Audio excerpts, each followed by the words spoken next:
Okay, be honest. Over the summer, has anybody else experienced flat engagement, slow growth? Has anyone here just been secretly hoping that one of their reels will just pop off and go viral? Yeah, same. Over the summer is definitely not the best time to be growing on Instagram. Engagement is flat, everybody is on holiday, everybody is out in the sunshine, nobody is scrolling. But the autumn is different. Q4 brand budgets are wide open, brides are back to booking again, launches are launching, and literally most influencers actually make their most money in Q3 and Q4. This is literally the best time of the year to lock in, focus on growth, book your calendar out, and cash the F in. I got you. By the end of this video, you are going to have your full 5-step plan to create content that converts, that makes you money, that grows your accounts. This is your autumn content strategy. Are you coming with me? Step 1, which is the plan. Before we can get to what you're going to post and how you're going to create it, you need to know why the heck you're doing this. Don't switch off. So many people skip this step. Everybody is so bored by this planning phase, but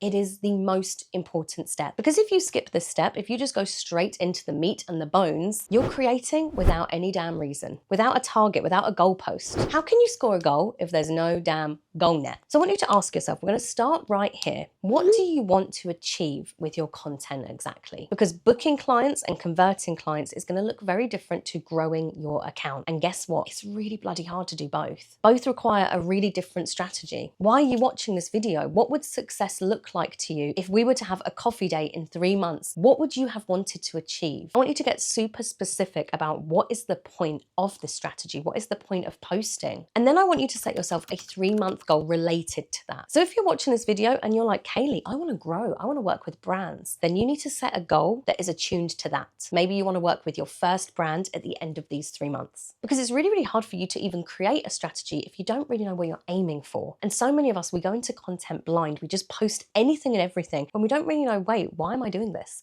What am I trying to achieve from this? So we're getting really specific. What is your 3-month goal? Perhaps you want to end this 3 months with a certain amount of bookings. Maybe you want a sold out launch. Maybe you want a brand deal. Maybe your goal is a certain amount of followers. There is no right or wrong here, but I want you to pick just one thing because that is going to be our content hyper focus. So many people fall off the content bandwagon, and honestly, it's because they have skipped this step. They are not specific enough about what they're actually doing, why they're doing it, what they want to achieve. I'm going to hold my hands up and say I have definitely posted a fair amount of spaghetti in my time for no reason. So for me, my 3-month goal plan, because I do this with you guys, my 3-month goal plan is I would love to reach like 18 to 20K followers. I'm giving myself a nice bracket there to aim towards. So whatever your goal is, this goal is going to determine the action and the content that we take. Okay, so you've got your autumn goal locked in. I want you to leave it in the comments with me because when you write that shit out, it's actually way more likely to come true. And I want to know what your goals are. So let me know in the comments below. Now we have worked out the why. Let's move on to the what. What the bloody hell do we post? And this is where our content buckets are going to come into play a little bit. Now, if you have never heard the word content bucket before, I would really recommend that you pause this video and you go and watch my previous one. We talk about content buckets a lot, but let me just rehash them for you guys. So we have 4 content buckets. I like to keep them super easy. We have growth content buckets,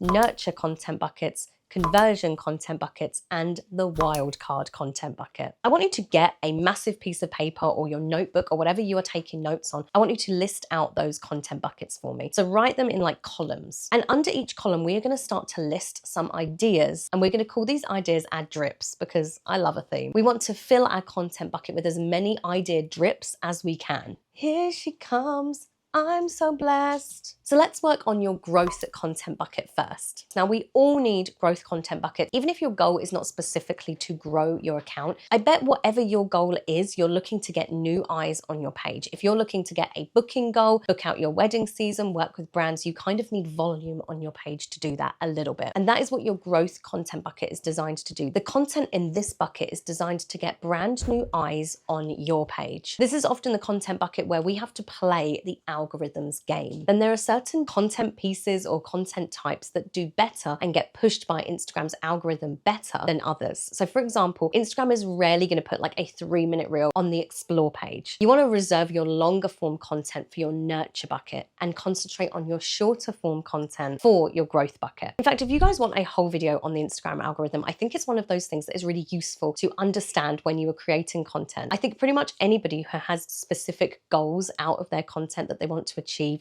should be very, very aware of what they can do to play the Instagram algorithm game. So let me know in the comments below if you'd like to see a video on that. Anyway, back to your growth bucket. A lot of people, I can hear you through the mic, I can hear you saying, what the heck do I post to grow? And again, I think we're actually asking ourselves the wrong questions here. Instead of asking, what do I post to grow, or what do I post to get volume, you need to reframe those questions. Instead of what do I post to make them follow me? What do I post to end up on their explore page? What do I post that is going to catch their interest enough to click through to my profile and follow me? We're asking questions here with purpose, and that will lead us to better answers. One of my biggest pieces of advice that I have for creating ideas for your growth content bucket is to get out of your own timeline. This goes back to the Instagram algorithm a little bit, but I want you to understand your timeline is perfectly curated for your algorithm. Instagram and TikTok, they're going to serve you what they think that you like. They're going to serve you what they think is going to keep you, the user, on the app the longest. So when you are on your explore page or when you're on your Reels tab, you are seeing content that the algorithm thinks that you like, and you are not your ideal client. So many of us turn to the Reels page, explore page for our ideas, but our ideas, those ideas are perfectly curated towards us. And don't get me wrong, I'm a big fan of looking on the Reels tab and looking on the explore page for inspiration, but just understand that if that is the only place that is driving your content strategy, it's going to be very biased towards you. And you're essentially taking content ideas that you would like. So instead of staying in your algorithm, you need to get out of it. The best, most natural, most organic place that you can create for your ideal client is by answering their questions, by thinking about what is on their algorithm, what is on their explore page, what are they searching for on Instagram or TikTok, what is a problem they have that I can help solve, that I can create content for, what are accounts that they are engaging with, what are accounts that they are following. And the great thing is that there is so much market research that you can do on Instagram to find these answers. And this is why you really need to know your ideal client or your ideal brand, your ideal customer, your ideal follower so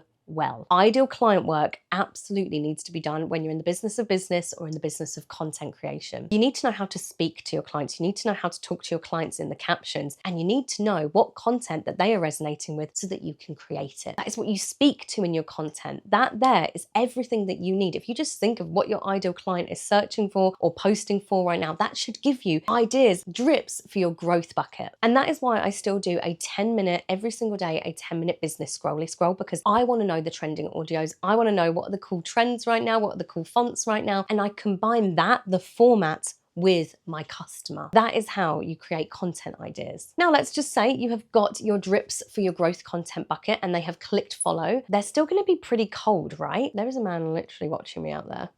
Should I wave to him? Very strange, but I'm going to perform for you, darling. I'm going to perform for you. There's still going to be a cold customer. There's not going to be much connection there. They're still going to be very much at the top of your funnel. So this is where your nurture content bucket comes into play. This content is the content designed for the people who have clicked follow. It is designed to nurture them, to warm them up, to make them super fans of your content. It shows them what you're capable of. It creates that magnetism towards you. And for me, this is always my longer form content. This is where I allow myself to be in like the 1 minute to 2 minute or longer mark if I want to. I use really short form content. And when I'm talking short form, I'm talking like max a minute, but normally like 10-30 seconds is what I class as short form. I use that to grow because Instagram likes that kind of content, right? But then I will use my longer form content, my 1 minute plus videos, to nurture the audience that I already have and to show them what I'm capable of, what I can really do. You're still going to need to be in the mind of your customer in your nurture bucket. And I always like to think, what is a problem that you can help solve in your content? What are they actively needing right now? What are they actively saving? What are they actively enjoying? This is the content that builds the know, the like, and the trust. You don't necessarily need to do that with your growth content bucket, but you absolutely need to with your nurture, because you're trying to get them down your funnels, or you're trying to get them to stay within your community. You speak to those problems with your content. And often this style of content is really, really personality driven. It has more of your magic in it. So a great rule of thumb to remember is that your growth content bucket is bringing you eyes, it's bringing you follows, it's bringing you leads, but your nurture bucket, that is warming them up. That is developing the know, the like, and the trust. Now, if you do your growth bucket and your nurture bucket well, your third bucket is not going to be a problem. This is your conversion bucket. And this is literally those posts that ask for the sale. They ask for the booking. You lead them to your website. And this should be your least full content bucket, in my opinion, unless you want to come across as a complete sales machine. Some of my conversion content looks like this. And I would honestly say I only post this around 10% of the time. Most of the time, if I'm trying to convert, I'm actually using my stories for that more. If you have done your other content buckets really, really well, this one won't be a problem. Key thing is here is that you are calling them to action with your content. You are asking for something in this content bucket. Now, finally, we have your wildcard content bucket, and this one is the most fun content bucket. But again, it should be quite a small percentage of your strategy. This is the throwing spaghetti content bucket. And this is the content bucket that's going to keep you sane. It's going to keep you creative. It's going to be your most fun content bucket. And we're going to dip into it every now and then, because this is the bucket where you try the trend that has caught your eye, or you try new editing style, or you try new signature series and see if it sticks. Some might slide straight off the wall, but it's okay because you've only spent one post out of, let's say, 10 on your wildcard content bucket. And I think as creatives, we really need to tap into this content bucket a little bit more. If you're finding social media stale, it's probably because you are not having fun on social media. But social media should be fun. Even though we're taking it really, really seriously right now, try and have fun with every part of this process and reframe it, because I put out a poll the other day on my Instagram and I asked, what is the biggest stressor in your business right now? And so many people said Instagram. I'm sad to hear that, because Instagram for me is a really fun, creative place where I get to connect with my audience. We need to reframe Instagram as fun. And if you're not having fun on Instagram, your wildcard content bucket is the very thing that can help you do that. Okay, so you've got your content bucket and you've got your goal. Now I want to move on to the when. Let's figure out when we're actually posting all this wonderful content. When do we post? How often should we post? Let's talk about that. Now, I asked you 2 questions last week, but if you missed them, I asked you, how often do you want to post and how often can you realistically post? I want you to decide on an achievable number for the amount of times that you are going to post every single week. This number has to be keyword achievable. Don't say 6 times a week, because you are literally setting yourself up for failure. And what did I tell you guys last week? I told you guys that we need to play on easy mode for a little bit. What I would actually recommend is, if you are not posting at all right now, I would recommend sticking with 2 times a week. 2 times a week, build up the consistency and the habit of posting twice a week. And then once you've built that up, once that feels like muscle memory, you can increase it to 3 times a week. And then eventually,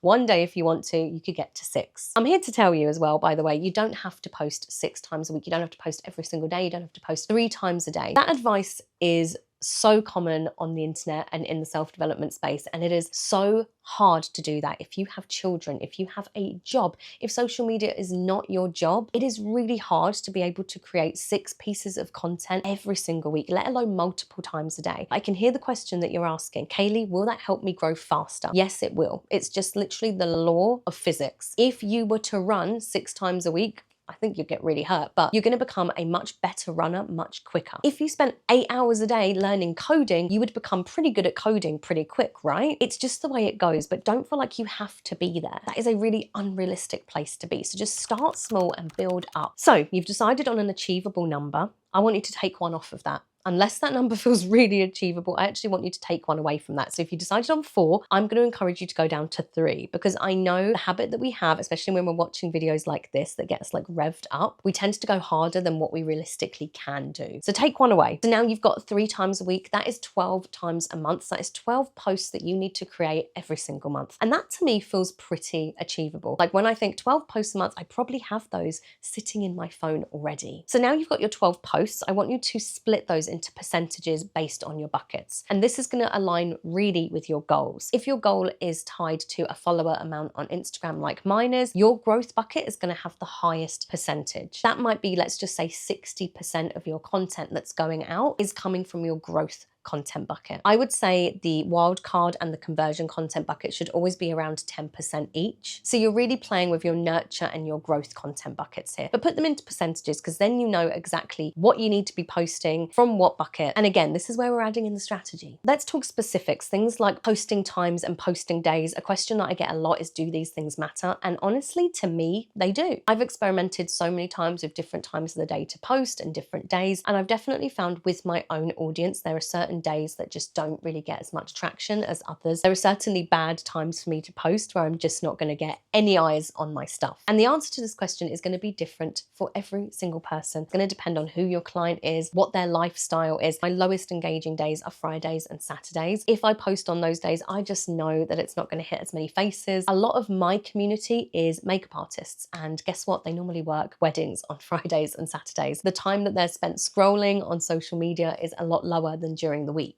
I also know, having a UK-based audience myself, a lot of my followers are normally scrolling in the evening. I used to post every day at 5 p.m, but I actually found that that is quite a high traffic time, meaning that a lot of people are posting at 5 p.m. So now I've changed my post times to 7 p.m, and they really work for me. If I post in the morning, I just don't get traction. If I post in the early afternoon, I notice that I just don't get as much engagement. So it's definitely worth just having a little look on your analytics back end. You can find some pretty okay analytics over on Instagram to do with best times of the day to post, best times of the week to post, but just have a little experiment. Okay, part 4. You've got your times, you've got when you're posting, you've got why you're posting. Now let's get to the hardest part.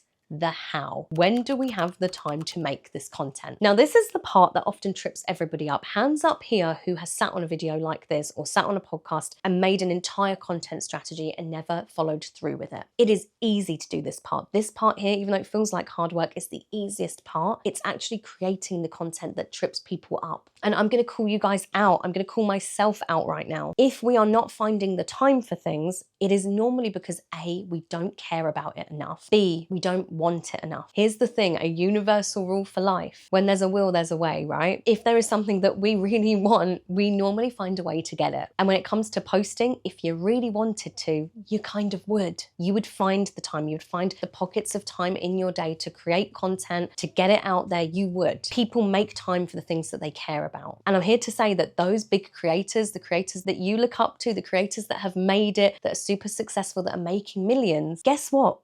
They don't have all the time in the world either, but they created, and they created because they saw the outcome. They saw the end result. They saw what this act will bring them in the future. They saw the vision. What's yours? If you are not creating, it's because you are not tuned into why the bloody hell you're doing it. And that is why I said step 1 is actually really, really important, because if you have no goal, of course you're not going to post because you don't care about it. The truth of the matter that I want to tell every single person listening to this is that your social media, regardless of what you think about it, good, evil, negative, positive, social media can bring you everything you've ever wanted. Social media makes literal millionaires every single day, week, month, year. Social media changed the trajectory of my business. It takes podcasts from 0 listens to in the top 10. It takes bridal makeup artists with 0 clients to $500,000. That's a fact. I know that person. It has created the likes of Makeup by Mario, Nikki Makeup, all owe their careers to social media. And yet you're out here thinking it's not worth doing. We need to reframe that mindset that actually we're an artist, we're above social media, or, you know, it's not working for us, because it does, it will, it can, it does for so many other people. They are the proof in the pudding. Everything that you've ever wanted could be on the other side of posting. And that is what you need to think about. That is what you need to focus on. That is what you need to become attuned to.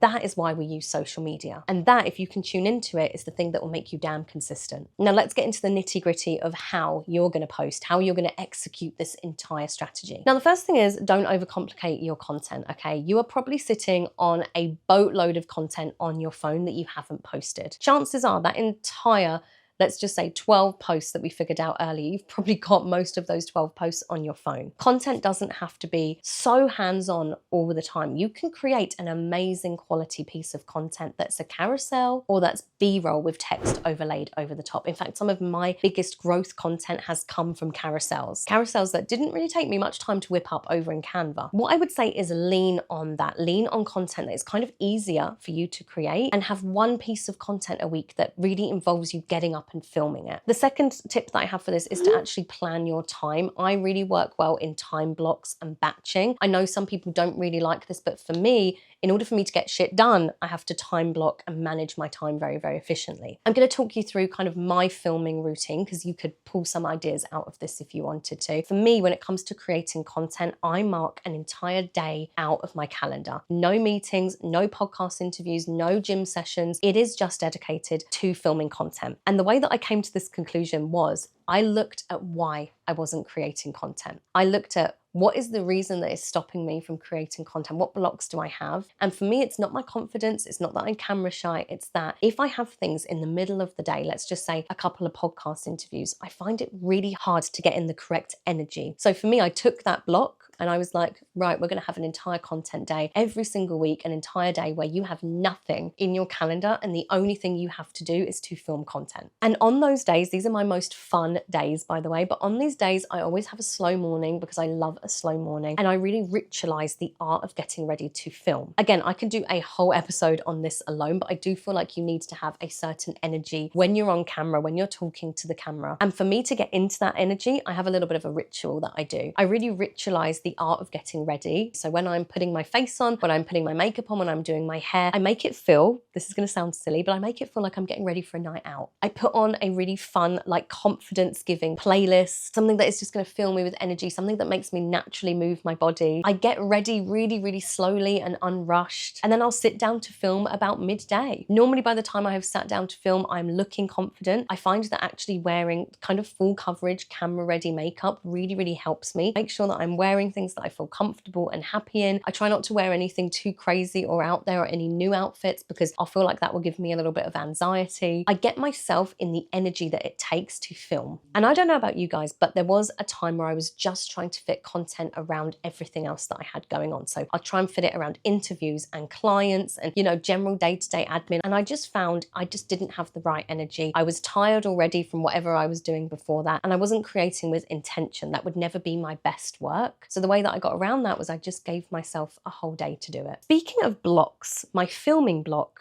during that day, that entire day that I spend filming, I am not creating ideas on that day. I find it really useful to work in blocks. I have 4 loose blocks that I scatter around my calendar. My first block is the ideation block, and that is literally what we just did, guys. It is me sitting down, pen and paper, and figuring out what drips go in my buckets. Guess what? You've done that one already. My second block will obviously be my filming block, and then my third block will be an editing block. And something that I find when it comes to editing is I have to do it relatively quickly after I have filmed, or that content will never see the light of day. So I will try and edit all my content either straight after I have filmed or at least the next day. The longer I leave it, the less likely it is that you guys are going to see that content. And those are the only blocks that I really do. I'm one of these people that I just like to post kind of on the go when I have it. I will have it all blocked and batched in my phone ready to go, but I don't script things like captions or anything like that. I'm pretty good at just doing it on the fly. But if you are not good at doing it on the fly, I would recommend having a posting block in there. And this is your block where you might batch write captions. This is the block where you actually post. You might make the thumbnail, all of that good stuff that leads to the outcome. Now, the final thing that I want to say on just filming and creating in general is there are some weeks as a woman where I will not film. And I mark these very, very obviously in my calendar. Don't force yourself. If you are watching this, chances are that you are probably your own boss. You don't need to go on camera on those days. Or when you are in that phase of your cycle where you are just not in a good mood and you are not feeling or looking your best, guess what? You can mark that out of your diary. It doesn't matter. So I want you to get your diary, your calendar, whatever it is that you work from, and I want you to get your blocks in there. The main one being your filming block. We have done the why, we have done the how, we have done the what. We are moving on to the final step of your content strategy. You are almost ready for the autumn time. Let's move on to the who.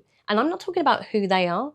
I'm talking about who you are. Who are we and how can we make ourselves so magnetic for all of these amazing people that are going to be coming over to our pages once we have started implementing our content strategy? I want us to do a little pre-fall, pre-autumn refresh of our shit. This includes your bio, your highlights, your grid, your link tree, your LinkedIn headline, I don't know, anything that you feel needs a little bit of a refresh. And I want you to mold these things to your person. So let's just imagine that your ideal customer, your ideal community member, your ideal client is sitting right opposite you. What bio do they need to read that is going to make them think this is the person for me? I feel like bios are looking a little bit stale in the space. Everybody's kind of feeling the same. So I would just encourage you to go into your bio and have a little bit of fun with it. Give it a little bit of personality in that bio. Give it a little bit of a refresh and tell your client, your customer, your person who you are, what your personality is, what you're the expert in. Do the same with your feed. Give your highlights a little spruce, because when was the last time you did that? Give your link tree a little spruce up. Give it a nice dust off and refresh for this brand new era that you are about to enter. This is going to feel so nice and new when you do this. It's going to re-inspire you, and it's going to feel like you are really starting a new chapter. And that is going to give you a little bit of momentum. So that is your autumn content strategy. And what I would do is I would absolutely plug this into your reminders app or your Asana or whatever project managing tool that you use. I use Asana because I love the little unicorn that goes across the screen. And I would make that tool hold you accountable. For me, every single week, every single Monday, I have a meeting with myself where I go over all of my stats, all of my data, all of my metrics. I actually have this meeting with ChatGPT. And honestly, ChatGPT is a little bit of my boss sometimes, because that robot every Monday pings me a notification and says, it's time for our meeting. You need something that is going to help you be held accountable. And if you feel like you are very, very accountability driven, if you like friends and community to do this with, on the 1st of October over in the Level Up Club, we have got a brand new challenge starting, which is our 10K followers in 100 days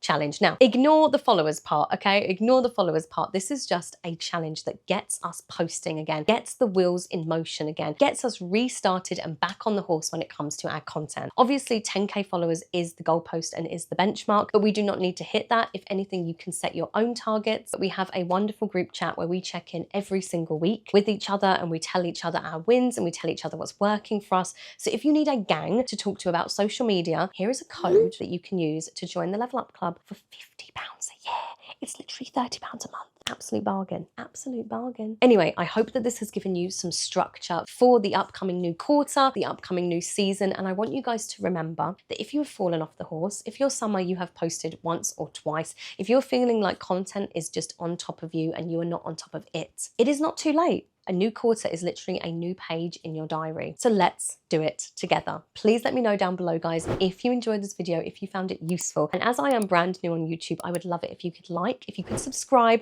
That really helps. I can see the majority of you aren't even subscribed. So please do hit that subscribe button, because it really, really helps me out as a teeny weeny channel. And the best way that you can pay me back is by giving me a little comment below. I